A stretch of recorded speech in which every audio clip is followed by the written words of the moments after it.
sube el volumen, porque ahora mismo empieza El Nombre del Podcast, tu programa con toques de humor, donde descubrir podcasts nuevos cada semana. Presentado y dirigido por Kimman Mansa.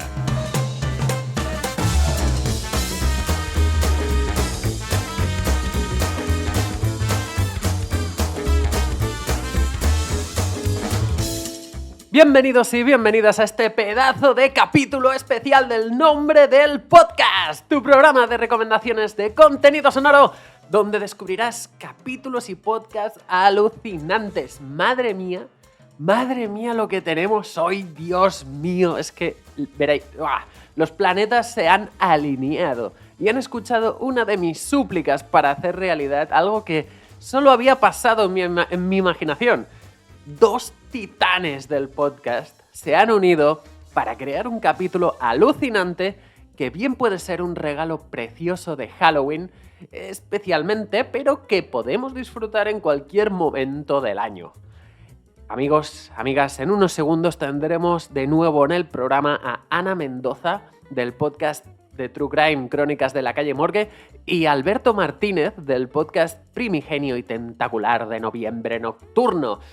¡Ay, Dios mío! Y es que se han unido para hablar de Edgar Allan Poe, concretamente del relato de El misterio de Marie Roget, el que podríamos considerar el primer relato de True Crime de la historia, más o menos, cuya víctima también conocía al propio Poe. Entonces, bueno, ya os podéis imaginar, es genial, un capítulo que no querrás que termine nunca y que se estrena justo hoy, por eso también... me he demorado un poquito esta semana en publicarlo. Hemos hecho un pacto de sangre aquí a la luz de la luna y bueno, era salir hoy, a muerte. Yo ya os digo, he tenido el privilegio de escuchar su capítulo antes para prepararme esta charla, obviamente, y ya os digo que es increíble. Increíble. Os dejo los links en la descripción de los dos capítulos porque... tanto Ana como Alberto pues, han editado de forma diferente su contenido, adaptándolo un poco pues, a sus oyentes, claro está, porque tienen audiencias muy diferentes, ¿no? Y bueno, pues como la situación lo requería y yo los quiero con locura a los dos, pues tenía que invitarlos al programa para saber más cosas de esta colaboración alucinante. Es que no sé, no tengo más palabras para decir esto, de verdad. Así que yo estoy ya por callarme, eso sí, antes de comenzar, antes de disfrutar de este siniestro capítulo, no olvides suscribirte desde tu plataforma favorita. Muchos de vosotros me veis, por ejemplo, por YouTube. Hola chicos, ¿cómo estáis? Seguramente a lo mejor no estáis suscritos y dándole solo pues, al botón de suscribir, pues ya a mí me haréis muy feliz y además así pues no os perdéis nada del contenido de este podcast, ¿de acuerdo? Y obviamente si me escuchas más solo en audio, pues tienes iVoox, tienes Spotify, estoy en todos lados, ¿vale? Así que solo dale al botón que a mí eso me ayudará muchísimo, muchísimo. Y nada, pues... vamos al lío, vamos allá porque esto comienza. Bueno, ahora sí, comenzamos y me alegra un montón dar la bienvenida de nuevo al Nombre del Podcast a dos titanes del podcast, a la reina del crimen y al maestro Primigenio. Poneros de pie y dar la bienvenida a los grandes y maravillosos Ana Mendoza y Alberto Martínez. ¿Qué tal? ¿Cómo estáis, chicos? Hola. Muchas gracias, Kim. Muy bien, muy bien. Aquí encantados de volver al Nombre del Podcast, a disfrutar de un nuevo terror, que hoy traemos una cosa muy especial. Sí, muchas gracias por esa súper presentación. Que es muy emocionante, es que es muy emocionante. Esto ha pasado en mi cabeza muchas veces. Y la serendipia además, que es justo hace nada, unos días... cuando que estaba en la tele recomendando podcast para Halloween y justo os recomendé a vosotros dos. Y nada, al día siguiente o así me entero de que vais a hacer esto y yo, no puede ser, pues paramos máquinas. Yo digo, parad máquinas del programa que vamos a meter esto sí o sí, de alguna forma, como sea. Y aquí estamos. Y aquí estamos todos, otra vez. Qué guay. Qué guay, qué guay. Es que además fuisteis de los primeros invitados que pasaron por aquí en la primera temporada. Y eso fue hace ya un par de años, creo. Y es eso, o sea, hemos evolucionado todos de una forma brutal. Así que yo encantadísimo que estéis aquí, otra vez. Es muy bonito todo. Ay, Muchas gracias. Gracias. Pero estamos aquí reunidos hoy en esta misa oscura del crimen y del, no sé decir, del mundo oculto y siniestro, para rendir un especial homenaje. Bueno, a ver, es que esto también me interesa mucho que lo expliquéis vosotros, porque habéis hecho una cosa, habéis dado a luz un capítulo muy oscuro, siniestro y precioso al mismo tiempo, que yo creo que la gente lo va a disfrutar muchísimo. Pero antes de nada, tengo mucha curiosidad por saber cómo surge la idea de querer hacer algo vosotros dos juntos. Es decir, ¿ya os conocíais de antes? ¿Habíais hecho...? No sé. ¿Cómo llegáis a...? A ver, nos conocimos en Valencia. Ujú. En el Salón del Cómic, sí. En Y el estabas Salón del estabas tú por allí, Kim. Es verdad, sí estaba yo por ahí también. ¡Oh! Estabas tú, Kim, de hecho nos presentaste tú. Los que Esa me memoria estáis... primigenia. Los que estáis viendo el vídeo por YouTube, veréis que estoy ya avergonzado y... Es verdad. Hola, No es pasa nada, yo verdad. también tengo vacíos dimensionales en la memoria. Es verdad. Fue el Salón del Cómic de Valencia, es verdad. Claro, Sí, hace sí. un par de años, ¿no? ¿Fue? Ujú.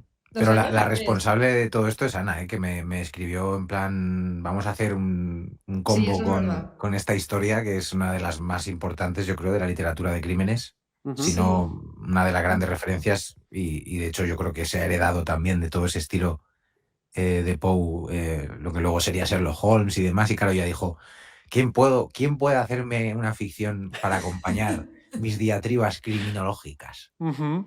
Y Confieso. solo contesté yo, no había nadie más disponible. Confieso que antes de escribirle a Alberto me fui al perfil del podcast de Noviembre Nocturno y escribí el título del relato de Edgar Allan Poe. Digo, a ver si lo ha hecho ya, porque si lo ha hecho, digo, catástrofe. Pero no lo tenía. Entonces dije, estaba esperándome a mí. Perfecto. Sí, no, es un honor, Porque es un honor todos los que... relatos que tiene, que no haya tratado el misterio de Marie Roget, digo, esto... Y no lo Sí, tenía, además ¿no? es un relato complejo a muchos niveles. Ahora, si queréis, hablamos un poquito de eso, ¿no? Pero, claro, en cuanto me escribió dije, esto es una maravilla, porque es precisamente lo que yo necesitaba para un relato así, que en su momento lo barajé, estuve leyéndolo, igual que Los crímenes de la calle Morgue, ¿no? Es un poco, bueno, grandes clásicos de la literatura de terror y de misterio. Pero es un relato que es muy difícil de abordar si no tienes conocimientos del caso real, ¿no? Porque lo triste de todo esto es que está inspirado en una historia real, ¿no? Más allá del horror, y como suele pasar también en todas las historias de True Crime, yo creo que hay que tener un conocimiento previo y estudiar el caso. Y claro, cuando Ana me dice que ella puede aportar esa faceta, digo, pues esto es una maravilla, ¿no? Porque yo puedo dar la parte más de ficción, bueno, la lectura dramatizada, como quien dice. Sí. Y además es un texto largo con muchos detalles, tanto emulando la prensa de la época, incluso referenciando diarios de la época que hablaban del crimen, cómo la prensa, la política y la realidad social del momento se mezclan en lo que luego será lo que Poe construye como una historia de ficción, ¿no? Paralela. Y claro, todo ese combo es fascinante abordarlo desde la perspectiva tanto criminológica como por la parte del escritor, ¿no? Que yo me he centrado un poco más en eso, en la figura de Poe, en mi análisis, que es breve. Pues luego además yo tengo un tocho de texto y hemos hecho 2 capítulos distintos. Ana lo aborda desde la parte sobre todo de su podcast de análisis del caso real y comparando un poco con los fragmentos de texto que yo voy leyendo. Hemos recortado unos trocitos y yo me voy más a lo que es el relato en sí. Yo ficciono el relato, incluyo también el análisis de Ana al principio y al final una conclusión y luego un poco lo que yo he añadido de la biografía de Poe que afecta a la historia original del caso o que en mi opinión pues es relevante, ¿no? Para entender por qué Poe decide escribir sobre estos temas y cómo le pilla, ¿no? Esto, en qué momento vital y en qué momento histórico se publica el relato. Sí, esto es muy interesante. O sea, que hayáis hecho 2 capítulos diferentes. Me llama la atención, sobre todo por eso, porque las últimas colaboraciones que he ido escuchando entre podcasts y demás, sí que es verdad que, o sea, suelen colgar, ¿no? el mismo capítulo. Lo habéis adaptado bastante a vuestras audiencias. En este caso, no creo que, no creo que nadie se queje o le pille por sorpresa, la verdad. Pero, perdonad. Y, es decir, o sea, vosotros os conocisteis ahí en el Salón del Cómic y ¿ya fue allí cuando empezasteis a hablar de esto? No. No, Fue a Ah, posteriori. fue a ¿cuánto tiempo lleváis posteriori. con este proyecto así? Uf, ¿cuánto tiempo, Alberto? Yo he perdido la No lo cuenta. sé, no lo sé, Ana, la verdad es que dudo, pero yo creo que más de un año seguro.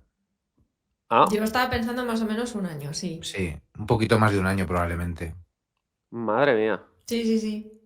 Bueno, tampoco iba muy desencaminado. Bueno, sí, había dicho 2 años, Hace tiempo, pero... hace mucho tiempo, sí. Más que Ujú, nada por el tema, más por la parte de documentación, porque ujú, claro, aparte de que todo lo que, porque yo sí que había recopilado mucho artículo, libros que hablaban de este tema y lo sí, tenía ahí como un poco apartado, porque se me quedaba un poco coja lo que es la parte de ficción, porque mucha parte del relato de Poe está ya cogido directamente de los artículos de prensa, vale. frases textuales que aparecían en las columnas de los periódicos cuando pues, hablaban del caso y escribían, ¿no? De lo que se Ujú, había ido averiguando poco a poco conforme iba avanzando la investigación.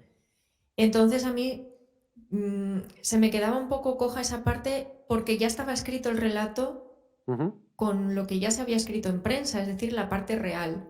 Y a mí se me ocurrió la idea de contar con Alberto para hacer ese mix. Lo ya. que ya está escrito del caso real, dejarlo tal cual con el relato de Poe y que Alberto le diera vida, ¿no?, a ese relato. Ujú, Y luego yo me iba a encargar del contexto social de la época, de cómo se vivía en el Nueva York del siglo XIX, ujú, de cómo se acogió lo que es la delincuencia en esa época y especialmente el crimen de Mary Cecilia, que es como se llamaba la víctima en realidad, ujú. y luego todos los orígenes de ella, de dónde Sí. viene, porque ella no era originaria de Nueva York, su familia, sus antepasados venían de Connecticut. Entonces yo Ujú, empiezo la historia ahí, en los primeros familiares de ella en Connecticut, y luego ujú, ya cuando se va a Nueva York, por qué se va allí y cómo es su vida allí, desde que ella tiene que cambiar de estado. ujú. Sí que es Y verdad que ha en el sido un trabajo capítulo... titánico. Sí que es verdad que lo mencionas un poco, ¿no? Que el misterio a lo mejor es quién era Marie Cecil, ¿no? Antes de, o sea, no el crimen en sí, sino quién era antes de que le ocurriera todo esto. Am, Antes de continuar, también tenía curiosidad por saber, vale, lleváis como un año con este proyecto. ¿Cómo ha sido trabajar el uno con el otro? Bueno, yo creo que Alberto ha tenido mucha paciencia conmigo.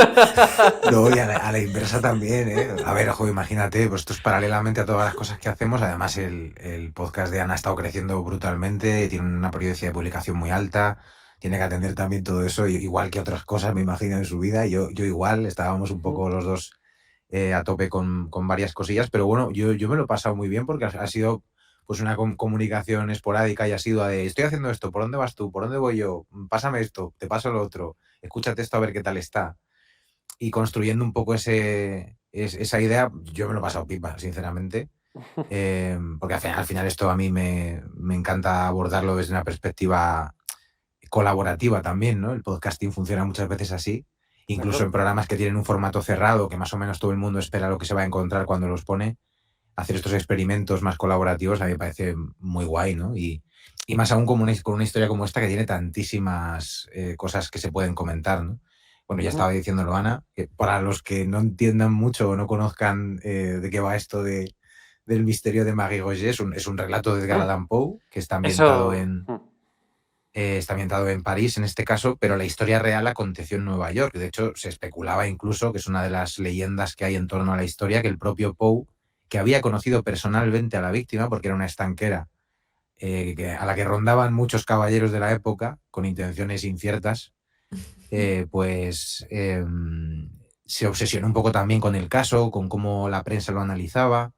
Además estamos en un momento histórico muy, muy vertiginoso en el que la revolución industrial impacta mucho con el mundo que se va quedando cada vez más atrás, ¿no? De las tradiciones y todo ese caldo de cultivo da pie también a que la prensa, la política, el crimen estén unidos por líneas que Poe empieza a vislumbrar, yo creo que un poco como un visionario, y él mismo entiende que las historias publicadas en prensa tienen una conexión especial con el público que todavía no se ha terminado de entender, ¿no? Y más aún en el mundo de los crímenes, ¿no? De hecho, Poe era muy aficionado a hacer juegos con los lectores, les ponía acertijos y criptografías y cosas así loquísimas, ¿no? El tío estaba muy obsesionado con lo que se llamó después la opinión pública, Vale. y él creó al famoso detective Auguste Dupin, que dicen que es un poco también el origen de Sherlock Holmes, pero yo creo que ahí también pues Arthur Conan Doyle tuvo su propia magia, pero es verdad que el relato de crímenes nació un poco con Poe. Y claro, que mejor que tener a Ana, que sabe de estas cosas mucho mejor, que investigó además, ya os digo, de forma flipante. Yo cuando empecé a escuchar lo que había averiguado sobre la protagonista de esta historia, que en el fondo es ella, no tanto el propio Poe o el propio Dupin, ¿no? sino la víctima, en el fondo es el origen de todo esto, ¿no? Y claro, de repente saber quién era ella, cuáles eran sus raíces, qué vida llevaba en Nueva York, hace que se abra un abanico de posibilidades también sobre qué le pasó a esta chica, ¿no? Al Claro. final todo se pone mucho en el centro en estas cosas siempre al escritor o incluso el propio relato. Pero claro, tener la perspectiva criminológica, saber un poco cuál fue su historia, todas las locuras que la prensa se inventa a veces, ¿no? Para mover estas cosas o para generar ese sensacionalismo, Sí. pues montan un tinglao que para entender cómo funciona la literatura que nace después de Poe, ¿no? Ya como literatura de crímenes o detectivesca, para entender también el contexto social, cómo impacta en la visión que tiene tanto la propia policía como la gente de la calle y su forma de abordar el caso, hace que la policía, incluso la política, se mueva en una dirección o en otra, ¿no? Ya. O sea, que todas esas cosas que a veces pasas por alto en el estudio criminológico, Poe las pone en primer plano en esta historia, ¿no? Y el propio Dupin, que es nuestro Sherlock Holmes, vamos a decir, originario, es un personaje bastante irritante también a veces, ¿no? Sabe todo de todo y como que le saca las cosquillas a la prensa. Pero bueno, más allá de eso, sobre todo por la parte de crímenes, seguro que Ana sabe deciros mejor que yo, ¿no? Que Sí. todo eso al final va un poco de la mano, ¿no? O sea, tanto la propia ficción de Poe como todo lo que se creó alrededor del caso original de Marie Roget. Sí, es que has mencionado muchas cosas. Si veis que estoy mirando para abajo lo que sea, es que estoy apuntando, ¿vale? Pero sí que, Ana, quería preguntarte porque precisamente con lo que ahora decía Alberto, ¿no? De todo este sensacionalismo que daba la prensa a veces y bueno, que estamos hablando de un caso que ya ocurrió, o sea, en tu podcast ya te has remontado a casos de hace, pues eso, más de un siglo y demás. Este va más allá también. Y añadido a esto que decíamos de la prensa, ¿cómo ha sido el proceso este de, pues, para documentarte en el caso en concreto y del contexto social y todo esto? ¿Cómo te ha ido? Eso ha sido bastante complicado. Por eso digo que Alberto ha tenido mucha paciencia conmigo, porque podían pasar meses y de repente me llegaba un mensaje. Hola, estoy... ¿Te acuerdas de mí? Y yo, sí, ¿Cómo va Alberto, todo, sí. Ana? ¿Seguimos vivos? Y yo, Alberto, digo, estoy en ello. Es que ha sido de verdad muy, muy, muy complicado y hay información muy minuciosa.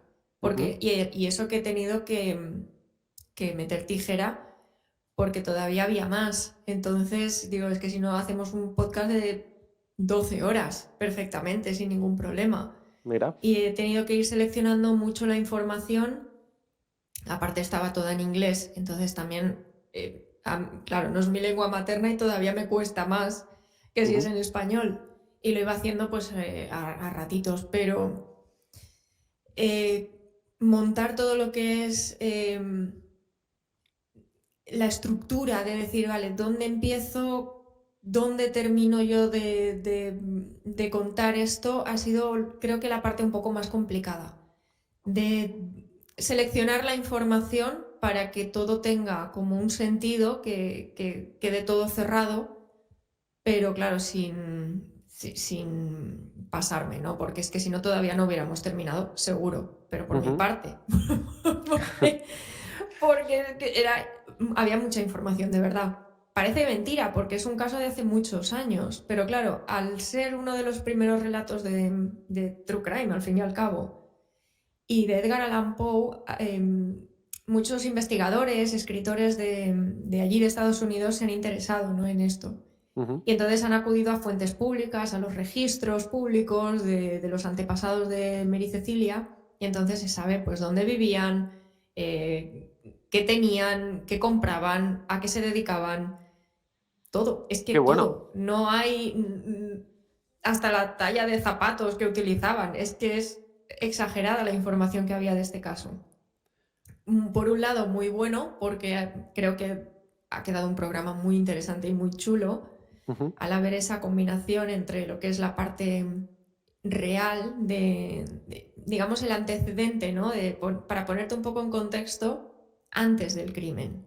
Y luego que Alberto le ha puesto esa, pues, su voz, ¿no?, la esencia que él tiene a la hora de narrar un relato, que lo haya hecho así, pues yo creo que ha quedado muy bien al final, en mi opinión. Ha quedado muy bien.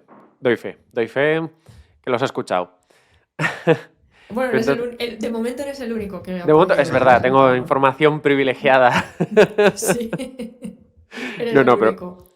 me ha gustado mucho y lo he disfrutado mucho, os lo tengo que decir. Así que ya, felicidades, si no lo había dicho ya. Relacionado con esto que decías ahora, claro, dices que hay mucha información porque fue muy mediático. Si mañana te dicen de investigar el caso que ocurrió, nada, el mismo año pero con otra persona en la calle de al lado, ¿crees que encontrarías la misma información o ya sería súper mega complicado, ¿no? Es decir, dice, que alguien que nos está escuchando ahora diga, ostras, pues voy a investigar los archivos de todos los crímenes que hubo aquella época a ver qué encuentro. A ver, posiblemente como en Estados Unidos todo lo que es el tema de los registros públicos y todo eso, ellos, por lo que he entendido documentándome, lo tienen bastante controlado. Entonces, si quieren investigar algún otro asesinato que pasó en Nueva York, pues es posible que sí que puedan ir tirando del hilo y lo consigan. De hecho, yo tengo un libro de 1912, si no recuerdo mal, hasta 1920 de asesinatos en Nueva York. Ostras, qué bueno.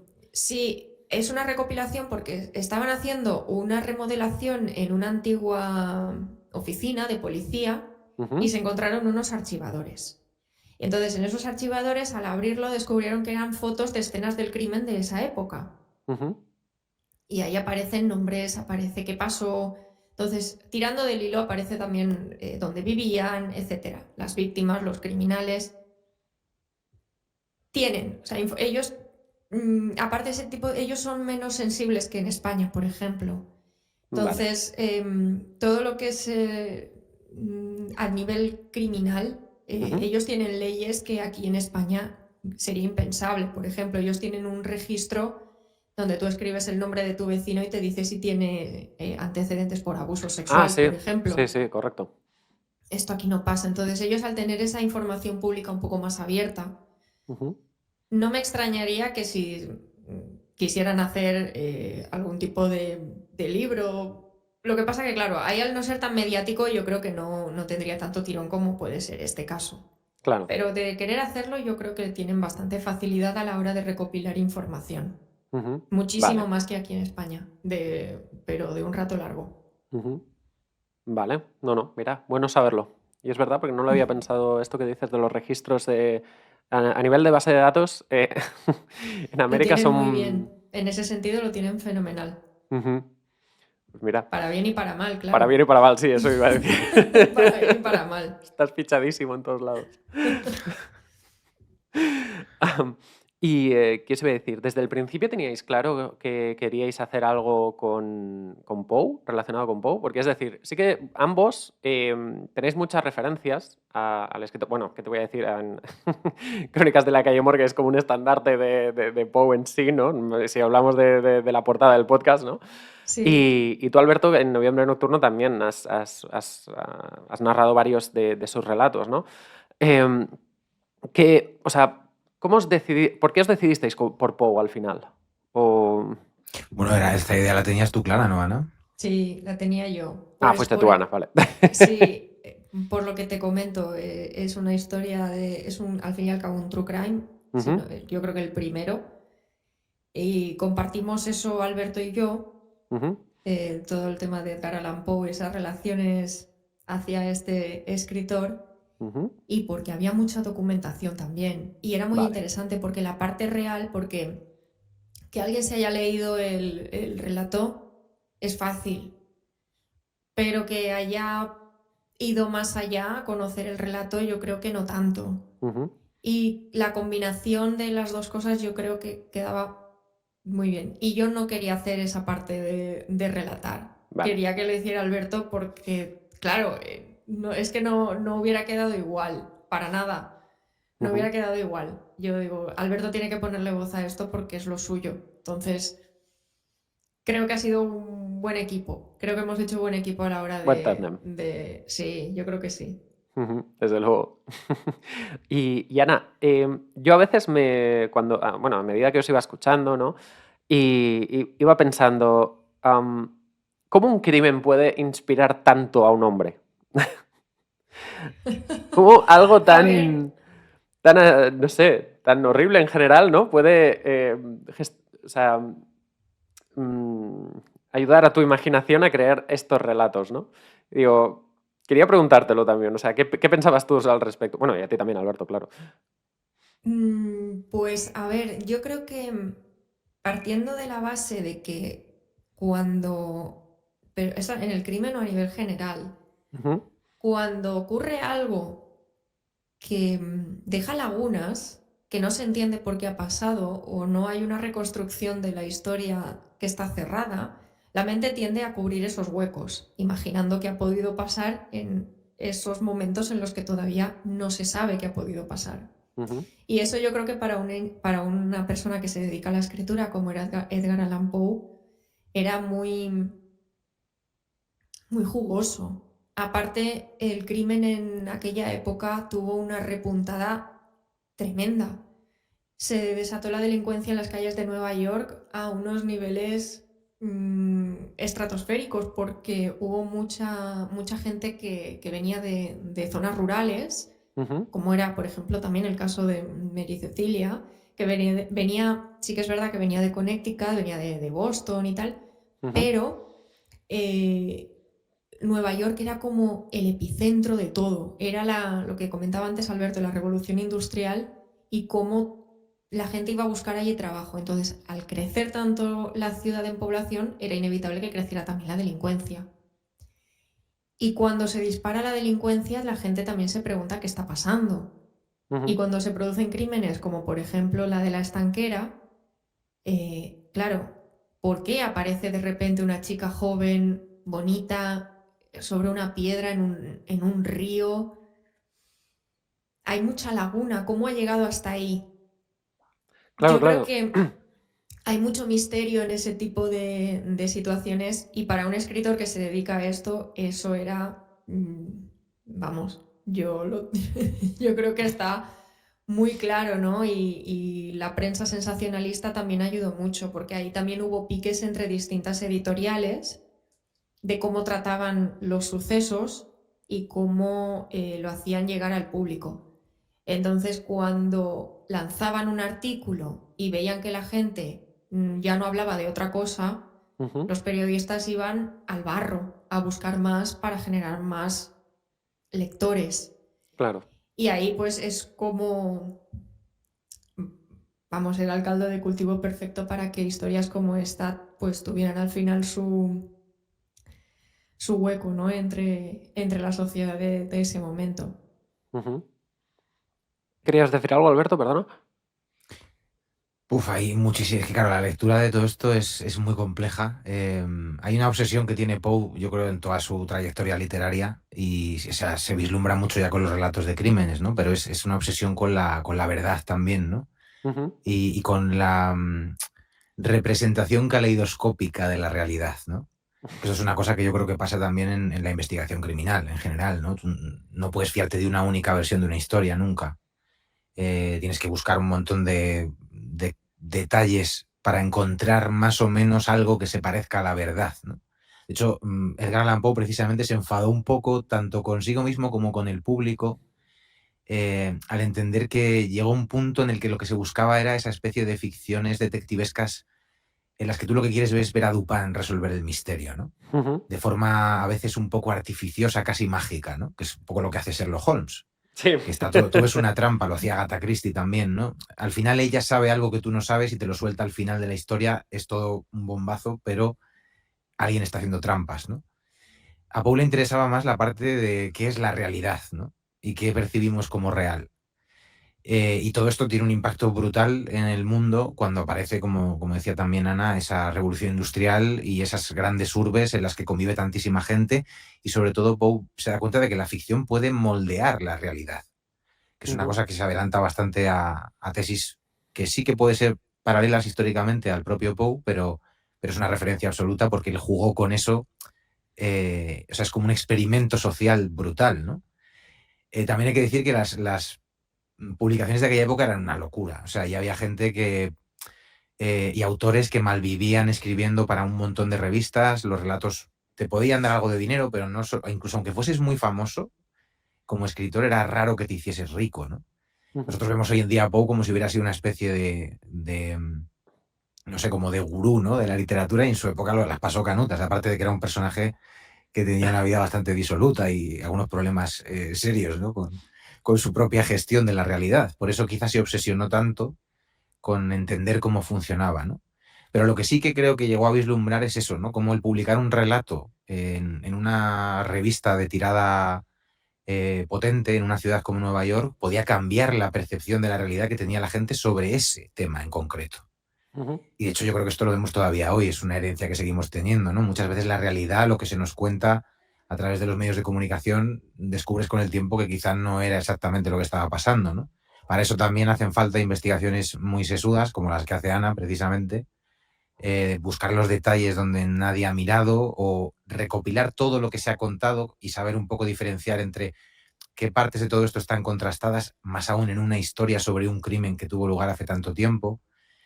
Todos estos ingredientes están en esa percepción que tenía Poe y en lo que a mí me parece interesantísimo de su literatura, ¿no?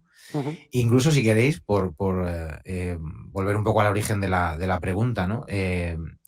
Si Poe interesa hoy en día todavía es porque sigue estando muy de actualidad. Quizá tristemente la forma en la que el crimen se ha sentado tanto en la prensa, en los medios de comunicación, cómo nos afecta, cómo es una forma también de consumo casi ocioso muchas veces, ¿no? Se habla mucho hoy del true crime como uno de los, bueno, no sé si decir categorías de Netflix, ¿no? O de cualquier plataforma más visitadas, ¿no?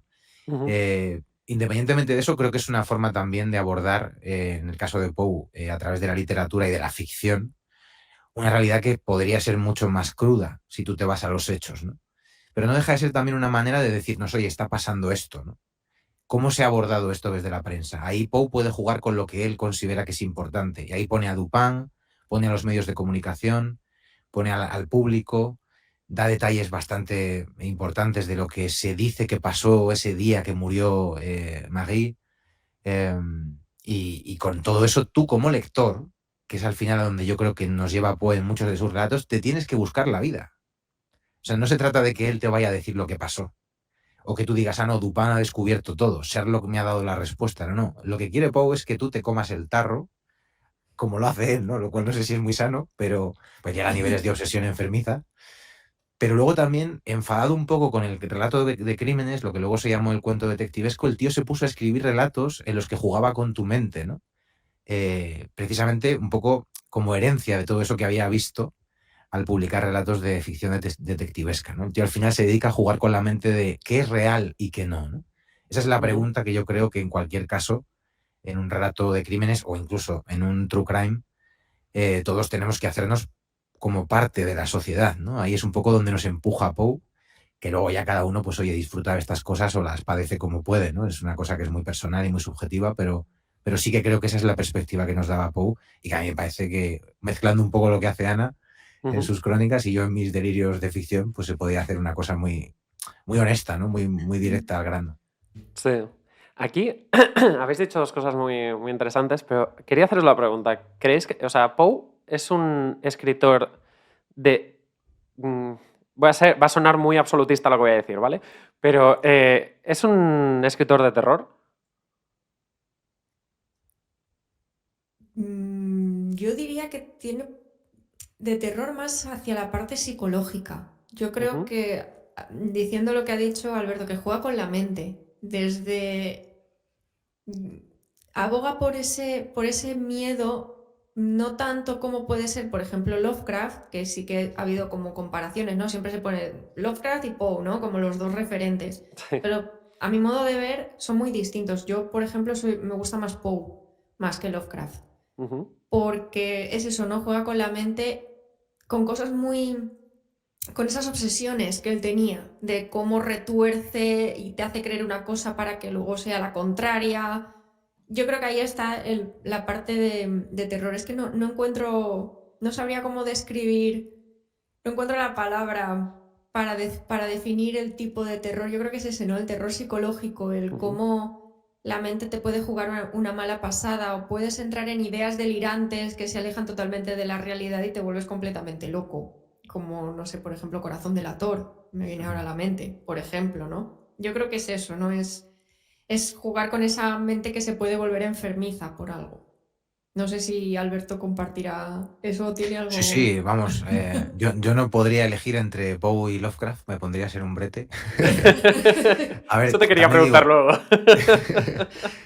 también te digo que a mí me parece mucho más revolucionario Poe en muchos sentidos, pero no dejan de ser los dos referentes muy, muy tochos, ¿no? Pero bueno, volviendo a lo que es Poe, ¿no? Y esa pregunta sobre si es literatura de terror, yo creo que sí, en la medida en la que uno le pueda generar esa angustia, ese miedo, ¿no? Aunque está muy enfocado a según qué relatos de Poe. Hay relatos que son más fantasiosos, más decimonónicos, otros son mucho más, pues eso, lo que se llamó relato detectivesco o relato de crímenes, que escribió de hecho 3 casi seguidos y se quedó más o menos convencido de que, bueno, esto es lo que quería probar, voy a ir a otra cosa, ¿no?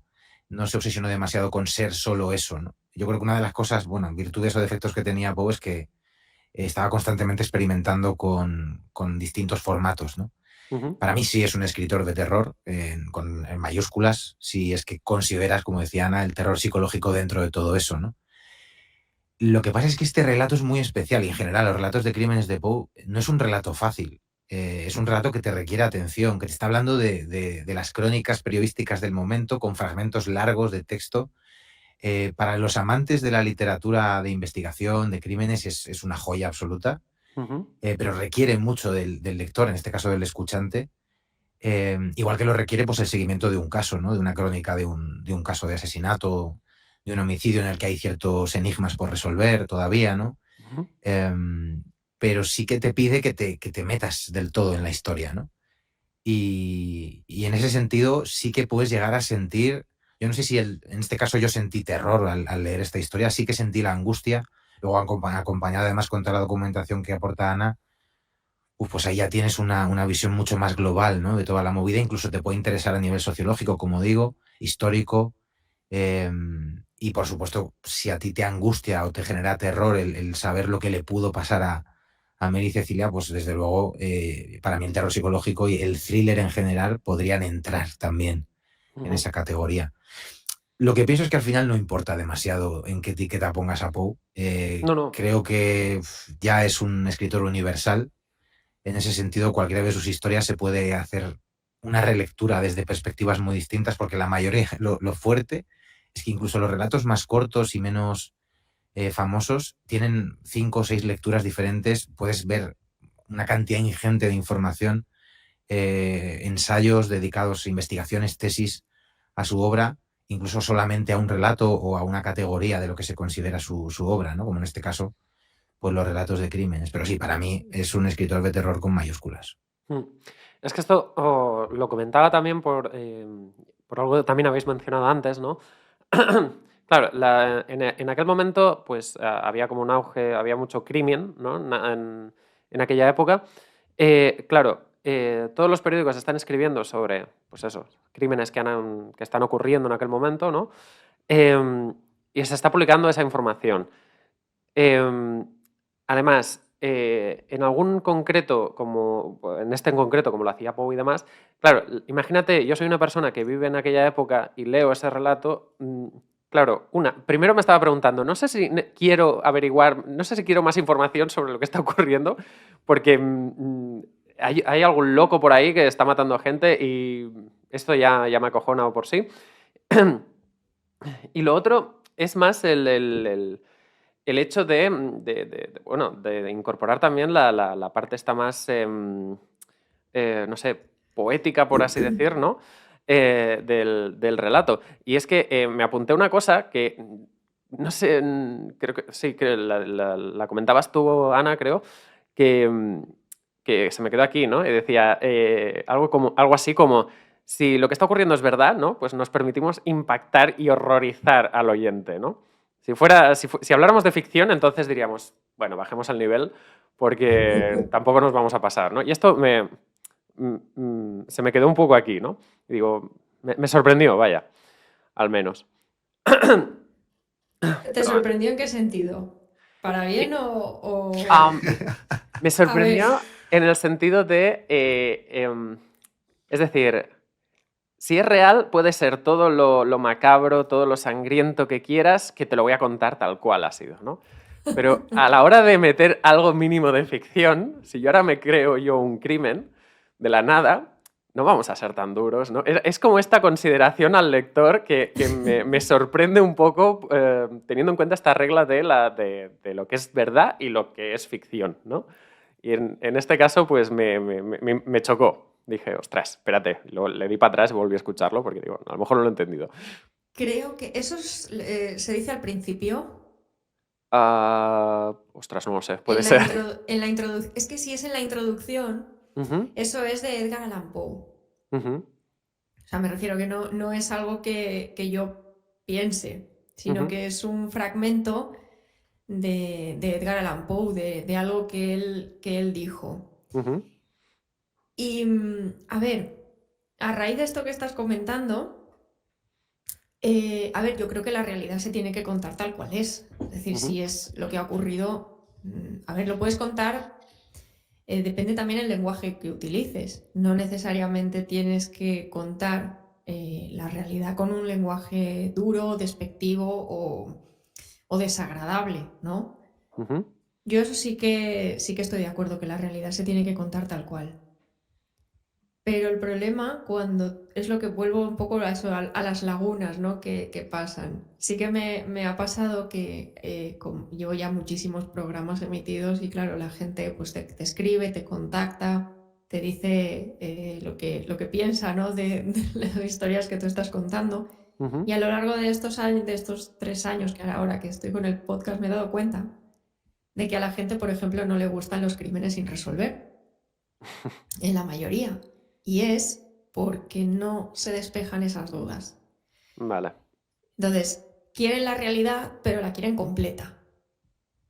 Y eso a veces pues no se puede. Claro, a veces he recibido algún comentario que me decían, bueno, y esto y así, ya está, así se queda. Digo, claro, se queda así porque es lo que hay. No esperan cuando van a leer o a escuchar un true crime, esperan que les den, como si fuera una novela de ficción autoconclusiva, ¿no? Que cuando tú terminas el libro, la historia está completamente cerrada, tiene un sentido, y hay gente que va a leer la realidad como si fuera una novela, y no lo es. En la realidad hay cosas que nunca se van a saber, tal cual pasaron. Se puede especular, se puede inventar o cuadrar la historia como buenamente se pueda, pero no siempre va a quedar cerrada. Y volviendo a la pregunta, en mi opinión, eso sí que creo que lo que tú comentaste fue lo que yo leí al principio de todo. Leo un fragmento de Edgar Allan Poe que decía eso, ¿no? Que la realidad se cuente tal cual, y yo estoy de acuerdo en eso. Ahora, eso sí, utilizando un lenguaje, yo creo que elegante, ¿no? Tampoco hay que ser desagradable a la hora de contar ciertas cosas, más que nada también por respeto a las personas que están implicadas, sobre todo de la parte de la víctima, que ha tenido que que sufrir pues experiencias desagradables y la familia, ¿no? Familia, amigos y gente que tenga alrededor. Entonces creo que sí, contarlo, por supuesto, pero siempre desde el respeto, ¿no? Ujú. Vale. No, está muy bien. Ya te digo, sí, seguramente, bueno, no sé en qué momento la escuché, pero se me quedó aquí y digo, tengo que preguntarles por esto. Y ya hablando más de la historia en sí, y bueno, esto a lo mejor ya te afecta más a ti, Alberto, supongo, porque, a ver, yo sinceramente no me he leído nunca me había leído la historia, ¿no? Por un momento pensé que estabas haciendo también, o sea, que estabas creando una historia, ¿vale? En base al relato original, ¿no? Luego ya me he ido dando cuenta de que era el original, ¿no?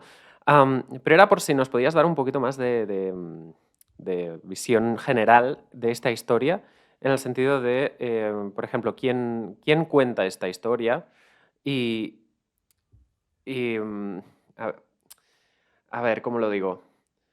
Em, o sea, a través de quién Sí, conocemos... ¿qué narrador tenemos aquí? Sí. En este caso podríamos considerar que es un narrador anónimo que va viendo un poco el seguimiento que le da Dupin Ujú. a todo lo que es la investigación en general, ¿no? Yo creo que te diría que es el propio Poe, pero en el fondo no, en el fondo es un personaje, pues yo te diría, pues esto también es una interpretación Sí, subjetiva. desde luego. Ese narrador es un personaje que podría ser un ciudadano medio de su tiempo que está viendo cómo Dupin pues va desentrañando todos los detalles de la historia, ¿no? A través de la prensa, que se leen fragmentos, ya te digo, literales. Yo creo que copia y pegas que hizo Poe, ¿no? De cosas que habían salido en su momento en la historia original de Nueva York. Insisto en Ujú. el que él se lo lleva a París. Cambia el Sí. contexto. Entiendo que también para generar una distancia de respeto en cierta medida, pero todo el mundo sabe de lo que está hablando, el título del relato ya lo indica, pero sí que hace un poco ese juego de espacios para también quizá decirnos esto podría haber pasado en cualquier sitio, ¿no? Cualquier gran urbe. Y bueno, tenemos el río también como referencia, pero sí, el protagonista en este caso sería alguien que simplemente nos va contando lo que Dupin le va revelando y cómo va encontrándose con distintas pistas, eh, cómo Dupin descarta unas informaciones u otras. O sea, el flujo del relato va por ahí, es un flujo de pensamiento de un espectador, que podría ser el lector, podría ser el propio Poe, contemplando con bastante sorpresa cómo Dupin va sacando y poniendo detalles en el crimen según él considera que son que están dentro del razonamiento lógico, ¿no? De ese razonamiento deductivo que además luego se aplicó muchísimo ya no solo en la literatura de crímenes, sino en la propia investigación policial y criminológica. Ujú. Desde luego. ¿Qué impresión tenías tú cuando acaba el relato? Que también es lo que comentábamos con Ana, ¿no? Que la gente tiene la necesidad de saber qué ha ocurrido, ¿no? De verdad. ¿A ti te ha dejado esa sensación también a medida que lo ibas... O sea, cuando lo acababas? Sí, este es un melón que es muy interesante. Yo además yo creo que hay que hablar de ello, ¿no? Ujú. Hasta qué punto nos creamos una burbuja, ¿no? Con lo que vemos en la televisión, lo que leemos en los medios, cómo se mezcla eso con la ficción que hemos consumido Exacto. y cómo nos ha descrito todo ese bagaje cultural que tenemos desde que somos muy pequeñitos, una manera de entender el mundo, ¿no? Ujú.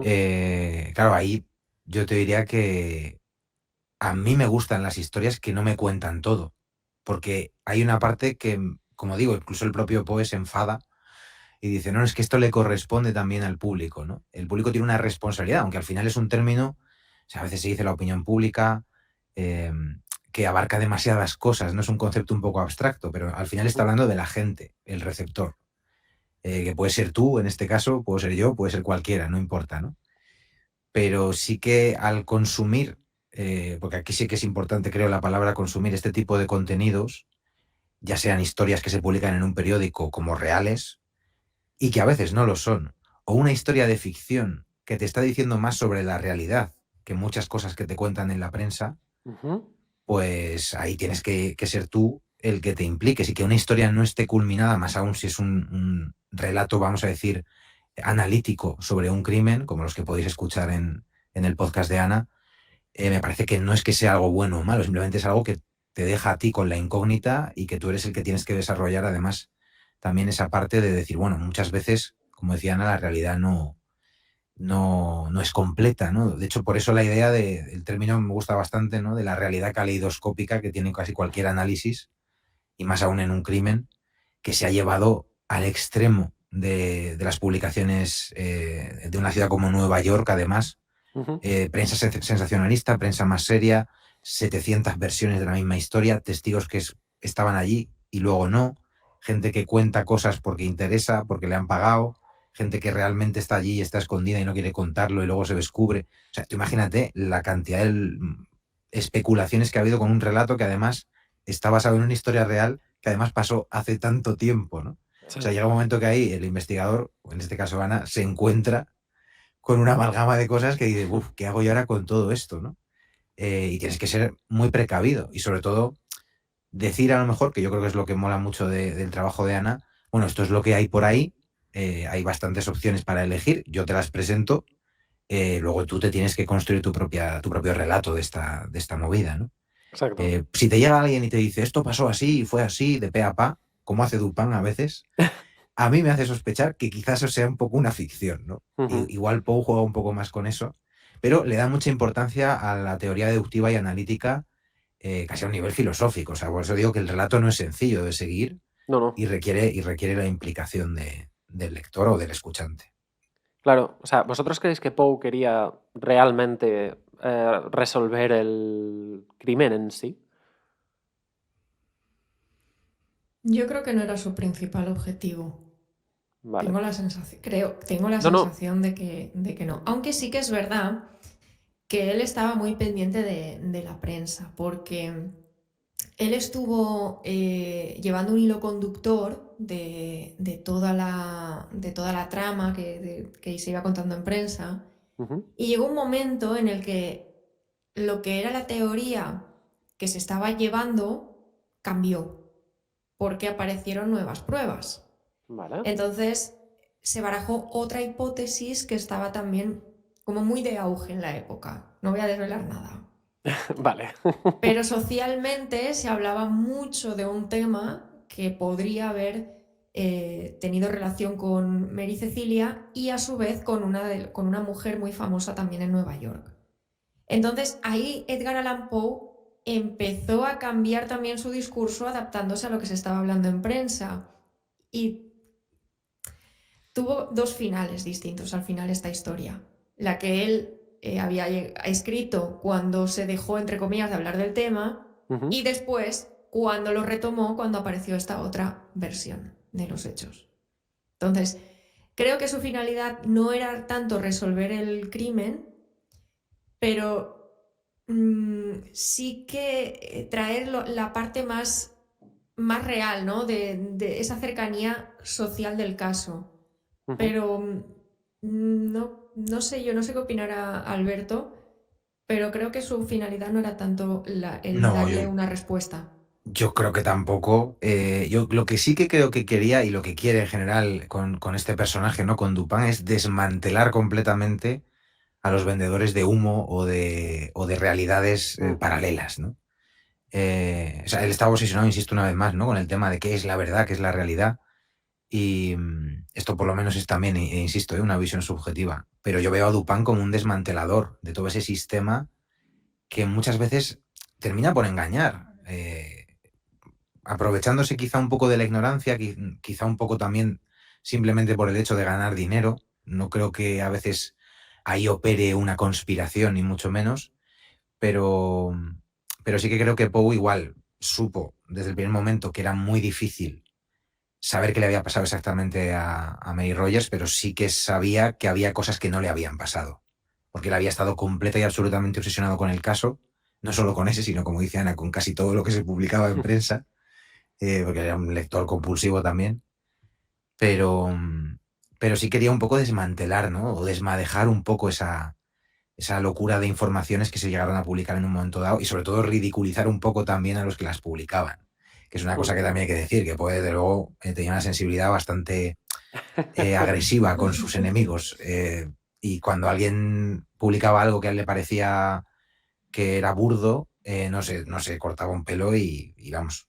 cargaba contra cualquiera que le pareciese que no estaba a la altura de sus expectativas, ¿no? Entonces, bueno, pues en parte el relato yo creo que es una, no sé, una reivindicación de eso, ¿no? De decir, oye, que estáis publicando aquí basura, ¿no? Realmente. Se Lo que volvería no loco hoy. quita que no llegue a ninguna parte tampoco en algunas cosas. Simplemente Dupin te va diciendo esto no fue así. Y es verdad que sí que te da soluciones al estilo un poco holmesiano, ¿no? Pero no deja de ser una historia en la que al final, como digo, la responsabilidad final queda en el lector o el escuchante. Ujú. No, sí, sí. Lo que decía, si viviera hoy en día, yo creo que se volvería loco. Yo Pondría creo la que también tele. fliparía con la fiesta que se ha montado Sí. con las redes sociales y todo eso, diría, madre mía. Todos locos, todos locos. Madre mía. Sí que es verdad que con este capítulo, ¿no? He ido viendo cómo, pues eso, ¿no? A raíz de un crimen, pues Poe también ha ido creando todo este relato, ¿no? Ha intentado llenar algún hueco. Entonces se me pasó por la cabeza y os quería preguntar también. ¿Vosotros seríais capaces de hacer este ejercicio? Ya si os gustaría, en el sentido de coger un crimen, ¿vale? Que esté resuelto o no. Bueno, si no está resuelto, mejor todavía. Hacer lo que ya haces, Ana, en tus capítulos, ¿no? Y luego adaptar, o sea, rellenar los huecos con un relato o con un poco de ficción. Es decir, de ficción tampoco me gustaría, pero intentar rellenar los huecos, como han hecho con este capítulo, por ejemplo. ¿Sabes qué quiero decir? Sí, como basado en un hecho real, algo así, ¿no? Ujú.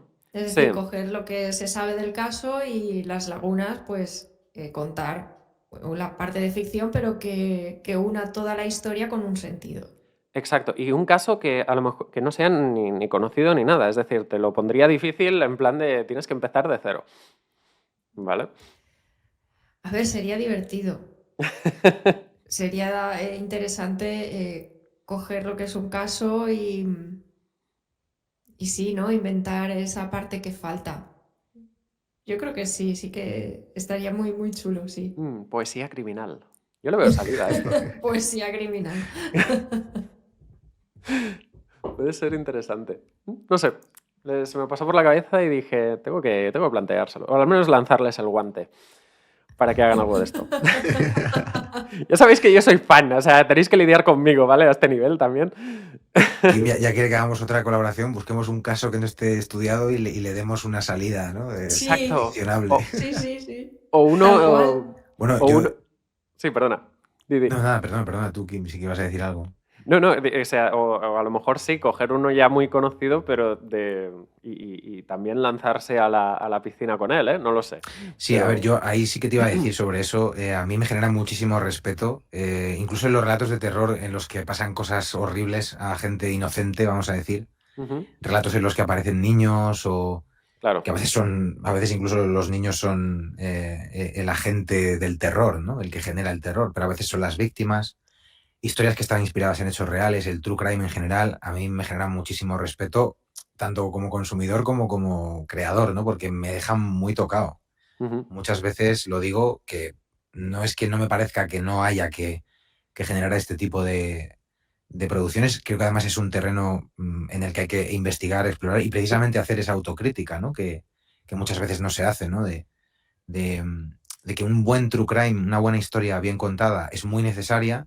El problema es cuando en eso intervienen otros factores, ¿no? Como el sensacionalismo, el interés económico, el darle bombo a las cosas, ¿no? Inflarlas sin motivo alguno, y eso está indirectamente afectando a personas reales, ¿no? Entonces, a mí jugar con eso, si lo hago, tendría que ser con mucho respeto y sabiendo en qué terreno estoy y estando cómodo en ese sentido, ¿no? Porque incluso aunque parezca mentira, porque mucha gente me dice, bueno, ya llevas muchos años relatando relatos, algunos de esos relatos más basados en hechos reales. Ahora precisamente dentro de poco voy a hacer uno bastante duro. Y yo luego acabo muy reventado, ¿eh? O sea, sobre todo cuando realmente sabes que eso pasó y encima yo si lo tengo que montar y reescuchar varias veces, bueno, yo insisto, no sé si le pasa a Ana, además es una cosa que siempre quería haberle preguntado, ¿no? Porque independientemente de que es algo que te pueda afectar más o menos, tú separas, ¿no? Dices, bueno, esto es una parte de mi vida, no es mi vida, pero sí que a mí me deja como impregnado de esos sucesos muchas veces, ¿no? Ujú. Pues respondiendo a la pregunta de Alberto, sí, en algún caso yo he acabado llorando. Mm. O sea, yo he tenido que parar porque he acabado llorando y he tenido que irme a hacer otra cosa, que la mente resete y luego volver. Porque sí, claro, hay casos que de verdad que son muy complicados a veces de tratar y no te genera mucha impotencia y, a ver, conforme vas trabajando y vas generando historias y creando contenido, al final aprendes a lidiar un poco con esas emociones, pero hay veces que no puedes, que te superan, sí. Sí, se hace complicado a veces. Hay algunos casos que te tocan más que otros, pero cuando te tocan te tienes que parar a respirar un poco. Sí, y aún así, volviendo a la pregunta aquí, me parece que es un abordaje legítimo también de una historia real. O sea, el añadir, el intentar, porque una cosa que parece un poco contradictoria, yo decía antes, o se dice mucho, ¿no? La realidad supera la ficción, Sí. Sí. pero para mí añado otra frase, ¿no? Que es que la distancia más corta entre nosotros y la verdad es un cuento, que yo la utilizo casi como lema del podcast. Creo que esas dos cosas se complementan, aunque sea de forma paradójica, porque es verdad que a veces necesitas añadir detalles, necesitas explicar o profundizar en cosas de las que tienes muy poca información. A lo mejor donde tú ibas, por ejemplo, Quimes, tenemos una fecha, tenemos un cadáver y tenemos Ujú. un sospechoso, ¿no?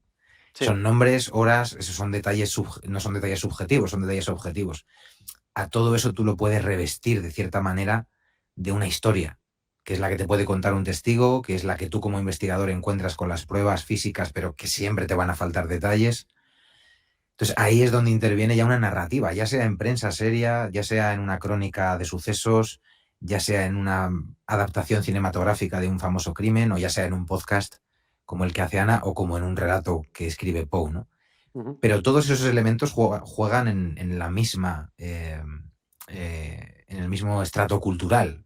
Y al final es ahí donde tenemos que trabajar todos, ¿no? En esa dirección de que si eso se hace, se haga de forma seria, que legítimamente se puede hacer, pero siempre respetando para mí, como decía Ana también antes, bueno, que aquí hay unas personas reales detrás de todo eso, cosa que ya hoy en día en la prensa, en los medios, incluso a veces en esas adaptaciones, pues se pasa un poco por alto, creo yo, ¿no? Que nunca se va a hacer nada a gusto de todos, que no se puede ser perfecto, pero sí yo creo que se nota muchas veces cuando algo se hace desde el respeto.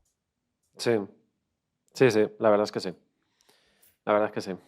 Y bueno, hay, ¿qué os voy a decir, no? Mil historias que podríamos coger para intentar rellenar esos huecos, ¿no? Pero mira, bueno, no, ya os digo, quería conocer vuestra opinión sobre esto, que me parece súper interesante, de verdad. Y, joder, no quiero que esto acabe, pero, joder, ya llevamos una hora. Eh, pero a ver, sí, antes de que acabemos, algunas cositas que sí quería preguntaros.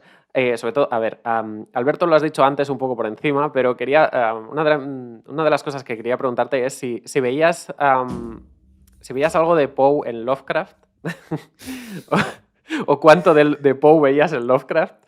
Y bueno, lo mismo para ti, Ana. Sí. A ver, yo he leído muy poquito Lovecraft. Se me hace muy, muy pesado, utiliza muchos adjetivos, es como muy, muy complejo, demasiado complejo para mí. Entonces por eso a mí me gusta más, aparte porque el tipo de terror que tiene Poe es más afín a mí. Entonces, ahí yo te voy a poder decir poco. Yo creo que Alberto te puede decir bastante más que yo. La verdad. De hecho, creo que ya te he contestado la pregunta por un Sí, ¿no? Sí, no, y muy, muy bien, porque además es verdad que Lovecraft hay gente que su prosa es muy rimbombante. Precisamente el propio Lovecraft lo decía, ¿no? Que era un mal imitador de Poe. De hecho, él se fustigaba toda su vida con su estilo. Y aún así, bueno, es verdad que a mí sí me parece que para cierto tipo de lectores puede ser muy impactante en algunos momentos en los que yo creo que sí que roza una forma de entender la realidad y el universo muy personal y muy asociada a una neurosis que tenemos hoy en día, ¿no? De ese miedo, eso que se llama el horror cósmico. Pero prácticamente todo lo que tú puedes encontrar en Lovecraft nace ya en la literatura de Poe, exceptuando quizá un poco más esa visión, ya digo, más de lo que luego se llama el terror mecanicista, ¿no? Que se puede o materialista, ¿no? Ujú. Somos un engranaje en un universo en el que la gran maquinaria pues, nos utiliza con total y absoluta indiferencia, ¿no? Y sobre todo no sabemos muy bien para qué es esa máquina, ¿no? Ujú. Y en ese horror materialista y mecanicista pues están los primigenios ahí, un poco eso sí que es quizá, yo creo también el mundo onírico de Lovecraft tiene mucho que ver con las obsesiones que tenía Poe, con los sueños, pero Ujú. juegan también de manera muy distinta con la literatura y eso a mí me parece guay, ¿no? Como dice Ana, pues si te gusta más Poe, vas más por Poe. Si te quieres ir más al relato de crímenes, tienes auténticas joyas en la literatura de Poe.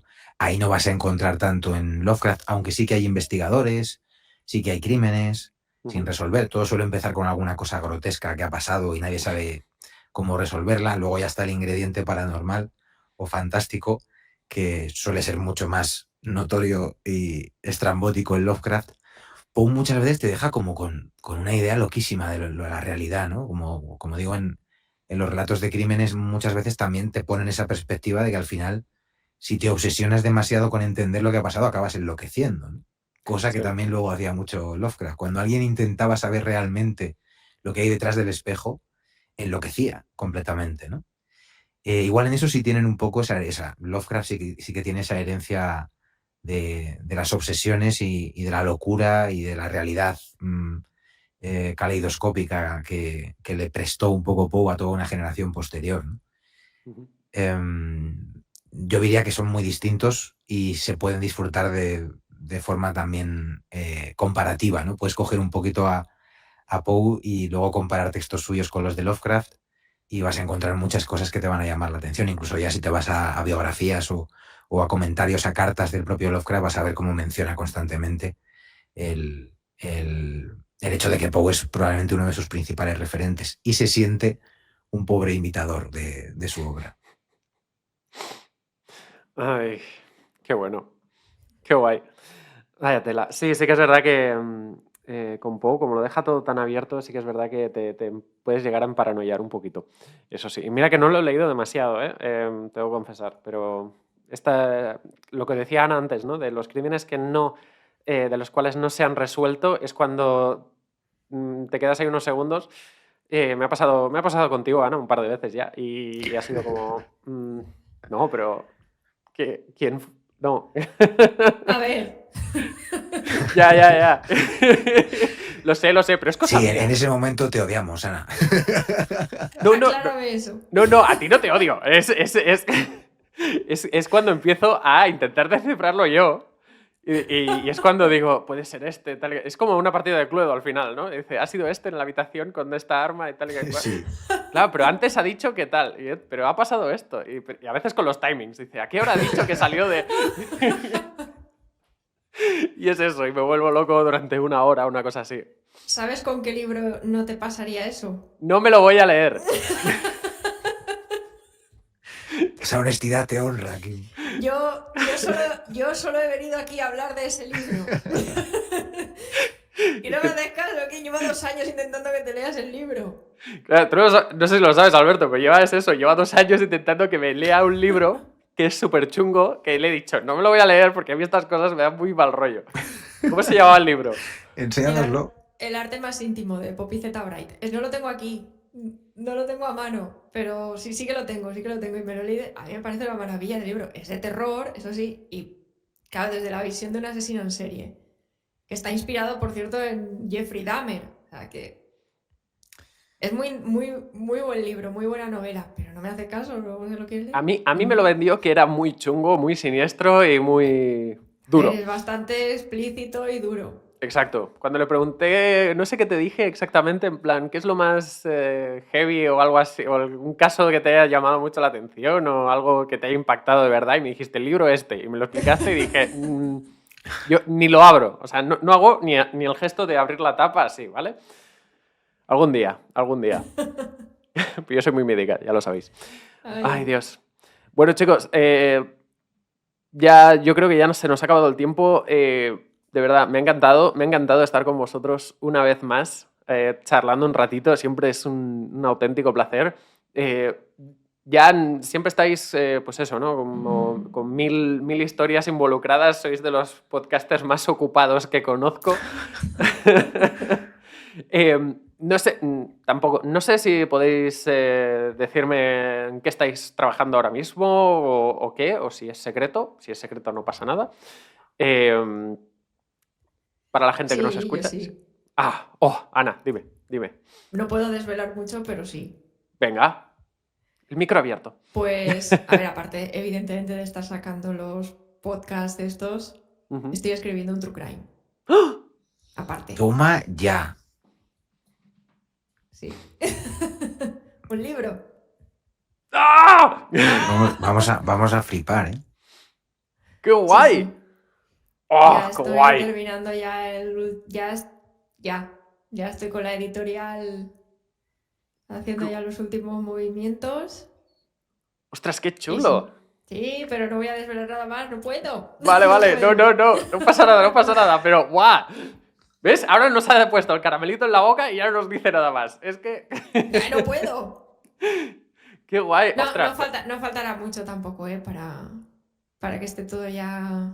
Que salga adelante, me refiero. No, vamos, pues ahí me tienes ahí en la librería, no sé cuál, pero ahí estaremos, madre mía. ¡Qué guay! Pues felicidades, ¿eh? Muchas gracias. Felicidades, sí. Madre mía, no sé cómo sacas el tiempo, de verdad. No sé Deseandico, cómo sacáis ¿eh? el tiempo. Yo tampoco.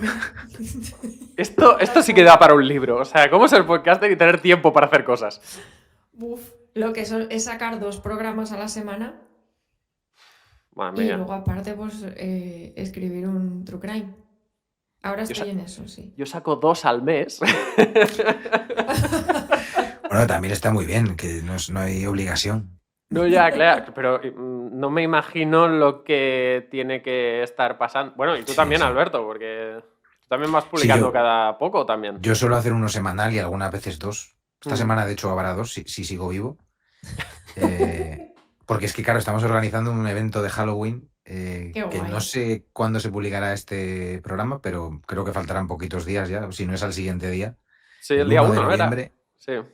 Ya se han vendido todas las entradas. Tenemos un show Wow. de narrativa con juego interactivo ambientado en el mundo onírico y las tierras del sueño de Lovecraft y todo esto. Estoy deseando, porque va a ser también fiesta de disfraces, años 20. Qué guay. Ay, qué guay, si lo sé, Sí, sí. voy. Qué chulo. Sí, me llevo. En Madrid, en el Palacio de la Prensa, estamos muy Qué contentos. chulo. Eso me está llevando mucho tiempo de preparativos los últimos meses y sobre todo esta última semana de cerrar las cosillas, dejarlas ya cerradas. Y luego en el podcast sí estoy preparando un par de relatos, uno de Richard Matheson, muy conocido también, que se llama Presa, lo puedo adelantar, editado por Gigamesh, y otro por Valdemar, que, bueno, ese sí que voy a guardármelo en secreto. Guarda. Pero bueno, es el mes del terror, ¿no? En octubre solemos hacer el preámbulo a Halloween, pero yo luego en noviembre también seguiré con cositas de terror y alguna cosa también de fantasía, siempre buscando relatos y también colaboraciones, que es lo que os comentaba antes. Tengo un relato bastante duro que publicaré, creo que el domingo, en colaboración con la Escuela de Imaginadores de Juan Jacinto Muñoz Rengel y uno de los escritores que participa de esta escuela, que es muy... De hecho, él habla, por si le echáis un vistazo, que yo creo que a Ana sobre todo le puede interesar, se llama un concepto que un poco ha creado este autor en torno al true horror, llama él, que son casi historias que son un poco crónicas de un horror real que ha acontecido en la historia, no tanto como true crime, pero sí más como un relato ensayístico, ¿no? Entonces, bueno, a ver qué pasa, porque ese va a ser potente. Qué guay. Qué guay. Pues bueno, pues más te vale no parar en noviembre, porque si paras en noviembre, vamos, ya sería el colmo del colmo. Sí, es el mes de noviembre nocturno, así que le daremos caña, haremos cosas guays, está previsto. Bien. Me encanta. Bueno, ya te lo dije, me encantó mucho el de Until Dawn, que soy muy fan, Gracias.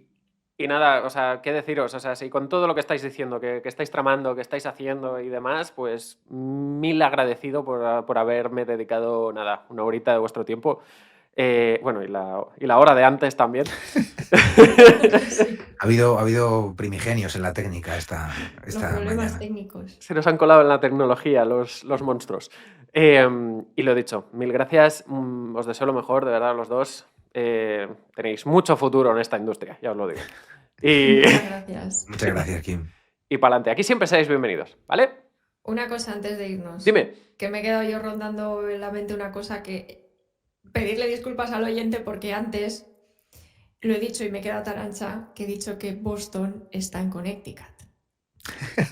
Ah, no, Es que claro. ya está la mente analítica de Ana diciendo, he dicho esto y está mal. Esto Sí, hay es que luego corregirlo. cuando yo he terminado de hablar digo, creo que he dicho una barbaridad y efectivamente sí, he cambiado a Boston de estado en un momento y yo he Bueno, seguido como no si pasa la nada. cosa fuera conmigo, así que bueno. A todos nada, los simplemente oyentes corregir mi de error. Crónicas de la Calle Amor. ¡Ah! ¡Ya no la escucho más!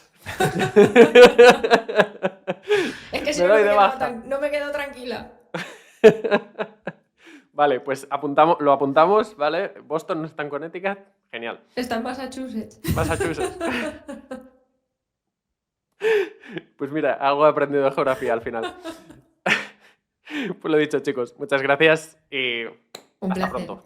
Gracias, Kim. Hasta pronto. Hasta Nos pronto. vemos.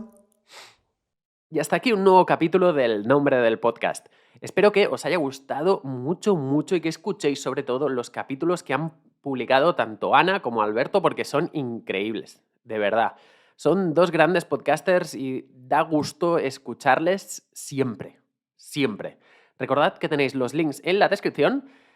Yo me despido de momento y nos volvemos a ver en unos días con recomendaciones más frescas. Así que paséis un buen Halloween y ya os digo, tenéis muchos podcasts que dan miedo, así que escucharlos pues puede ser un buen plan para la noche más terrorífica del año. Y sobre todo, recordad, no dejéis de darle al play. ¡Nos vemos! ¡Adiós!